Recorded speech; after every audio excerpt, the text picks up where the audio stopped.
السلام عليكم ورحمة الله وبركاته. أخيرا اكتشفت الطريقة المعجزة أو الطريقة اللي أنا كنت بدور عليها من بدري. والنتيجة الحلوة قوي في الفطير المشلتت. النتيجة دي صراحة النتيجة رضتني جدا وعجبتني جدا، إن شاء الله لو جربتوها تعجبكم خالص. الفطير مقرقش من بره، وكمان طري من جوه، وطبقات كذا طبقة. وطعمه خرافة. أولا يا جماعة، بصوا أنا هعجن العجين، بس معلش الفيديو الجزء اللي أنا عجنت فيه العجين للنهاية، وقطعت قطع الفطير اتحذف منه جزء، فمعلش يعني. بصوا أنا هظهر لكم الفطير بعد ما اتعجن. وخلي بقى ريحته طبعا بعد ما اتعجن حوالي ساعة إلا ربع، لأن في الصيف عادي، في الشتاء عادي تريحيه. بصوا العجين يا جماعة طري، وأنا طبعا يعني نزلته، يعني ممكن تبليه زيت وتبلي الترابيزة أو الرخامة اللي انت بتعملي عليها برضو زيت عشان ما يلزقش منك. بصوا طالما انت ريحت العجينة بتبقى طرية خالص معاكي، وما بت... ما بتم... ما بتمط بسرعة جدا، وبتتفرد بسرعة جدا. طبعا انا هنا اللون الابيض ده مش زبدة ولا حاجة. دي قشطة يا جماعة، قشطة مع سمنة مع زيت، يعني مخلطة قشطة وسمنة وزيت. والنتيجة هايلة والله، ادتني نتيجة حلوة قوي، وان شاء الله هتعجبكم جدا جدا جدا. جربوها ان شاء الله. حطوا التلت والتلت والتلت، او ممكن تحط النص قشطة يا جماعة. كل ما تحطي قشطة اكتر كل ما النتيجة بتبقى حلوة خالص والله. انا هعتمد يا جماعة في الفطيرة بتاعتي. بص بعد ما فردتها وحطيت عليها الميكس بتاعي اللي هو القشطة والسمنة والزيت. هعمل ان انا الم الفطيرة دي. والفطيرة دي يا جماعة بصوا ممكن تعملها قد الليمونة مرتين او 3 مرات براحتك، يعني. وكانت عندك الصينية اللي انت تفردي فيها كبيرة، اعمليها براحتك يعني. لكن انا عملتها قد الليمونة مرتين عشان تريحك وانت بتفردي، يعني تعرفي تفردي كويس. واهم حاجة الحروف بتاعة الفطيرة وانت بتفرديها لازم تكون الحروف هي رقيقة جماعة، ما تخلوش الكلكعة كلها تيجي في الحروف بتاعة العجينة. بصوا هدهنها واحط عليها قشطة وسمنة والزيت. وهجيب الفطيرة اللي انا عملتها في الاول واحطها في وسط الفطيرة دي يا جماعة. النتيجة دي بتديكي نتيجة هايلة وفعلا جميلة جدا، جربوها تبهركم ان شاء الله. جبت الفطيرة الاولانية واحطها على الفطيرة التانية، بصوا زي ما انتم شايفين كده. هلم الفطرتين على بعض، وهكذا كل ما اعمل فطيرة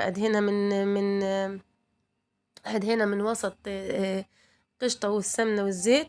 وهجيب الفطرتين اللي انا عملتهم دول واحطهم فيهم، فهيديكي كذا طبقة، وهتبقى النتيجة حلوة خالص. جربوها ان شاء الله هتعجبكم جدا.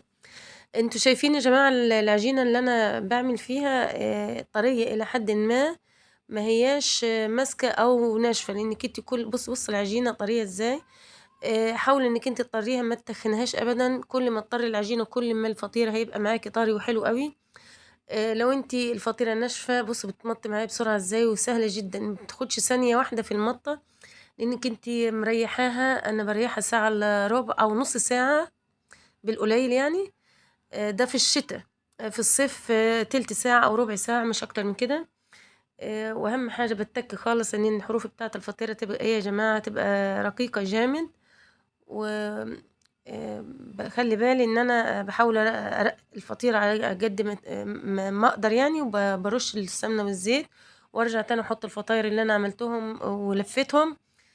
السمنة والزيت والقشطة، باكد على حكاية القشطة دي ان هي بتدي نتيجة حلوة قوي يا جماعة. في الفطير لأول مرة والله بعمله بالطريقة دي، الطريقة عجبتني جدا.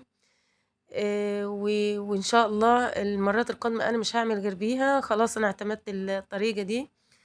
طريقة سهلة وسريعة جدا وناجحة جدا جدا 1000% إنك انت تعملي بيها الفطير المشلتت على أصوله، هيطلع زي فطير المحلات وأجمل. وكمان الفطير الصعيدي زي ما تقولوا فطير صعيدي على أصوله. والله احنا زمان جداتنا كان بيعملوه بالطريقة دي. بس احنا الدقيق بيفرق معانا يا جماعة، الدقيق بيفرق معانا، لأن كانوا بيستعملوا أنواع من الأقماح ما هياش موجودة دلوقتي، الأقماح كلها مستوردة.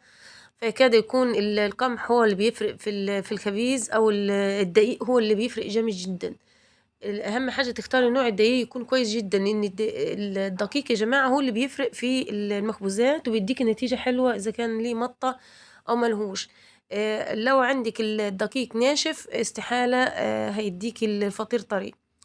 فاتكوا على الحتة دي، تختاروا نوع الدقيق اللي هيديك معاكي نتيجة ناجحة. كل شوية أنا برجع أفرد فطيرة وأحط جواها المكونات. أنا عملت 7 قطع يا جماعة، كل فطيرة 7 قطع، فممكن تعمليهم 7 8 براحتكم. يعني كل ما تورقي وكل ما تعملي فطيرة أكتر كل ما هيديكي نتيجة أكتر. هوريكم الفطاير في نهاية الفيديو اللي أنا عملتهم، وهوريكم النتيجة. بس كده خلصنا فطيرة. عشان أنا الصينية كبيرة عندي، فالفطاير القطعة تكاد تكون كبيرة شوية، أو الفطيرة كبيرة. بصوا أنا مش هفرد دلوقتي، أنا هريح الفطيرة بعد ما حطيتها في الصينية لمدة برضو نص ساعة تانية. ليه يا جماعة؟ لأنك انت دلوقتي العجين اشتغلتي فيه بإيديك، فأنا عايزاه يريح في الصينية عشان لما أجي أفرد تتفرد معايا بسهولة خالص، ما تلمش تاني الفطيرة يا جماعة. وهعمل الفطيرة التانية بنفس الشكل، 8 قطع تانية أو 7 قطع تانية هعملهم بنفس الشكل. وهخليهم هما الاتنين يريحوا حوالي نص ساعة أو تلت ساعة بالقليل خالص، وبعد كده أفردهم في الصينية وأدخلهم الفرن، وهوريكم النتيجة مبهرة ونتيجة حلوة خالص بإذن الله. نحط الفطيرة في الصينية يا جماعة، كل ما أفرد كل ما أستنى على الفطيرة. بس شايفين الفقاقيع من كتر ما العجينة طرية وجميلة، وظاهر إن العجينة مخدومة وحلوة خالص. طبعا أنا بكون مسخنة الفرن قبل ما أدخل فيها الفطير بنص ساعة. شايفين الفقاقيع وإزاي النتيجة مبهرة حتى ظاهرة. ممكن أدهن أنا الفطير برضو بالقشطة من فوق عشان الوش يبقى حلو ولونه أحمر. دي لسه، دي اللي عملتها التانية لسه عاوزة تقعد شوية عشان تتفرد كويس، لانك انتوا كل ما تخليها كل ما تتفرد معاكي. فحاولوا انكم انتوا تخليها كل فطيرة لمدة نص ساعة عشان تفرد معاكي. وبصوا النتيجة بتاعت الفطيرة يا ولاد بعد ما انا دخلتها الفرن وطلعتها. بصوا النتيجة حلوة ازاي. اولا الفطير حلو قوي قوي. الموبايل، لان الموبايل نوعيته مش حلوة، مش قادر يظهر الفطير، او مش قادر يظهر النتيجة أو الفطيرة بشكلها الطبيعي. جربوا الفكرة دي وجربوا النتيجة دي، هتعجبكم أوي إن شاء الله. لو أول مرة تدخلوا على القناة ما تنسوش اللايك والاشتراك والدعم عشان يوصلكم كل ما هو جديد ومفيد. النتيجة بجد بجد هتعجبكم، هتبهركم بإذن الله. يعني اللي ما جربتش تعمل فطير قبل كده يا ريت تعملوا بالطريقة دي، وهيبقى ناجح جدا معاكي. ريحي الفطير، خدي خليه ياخد راحته بعد ما تقطعيه، وبعد ما تلميه في الصينية. أهم حاجة دي اللي بتخلي النتيجة معاكي حلوة خالص.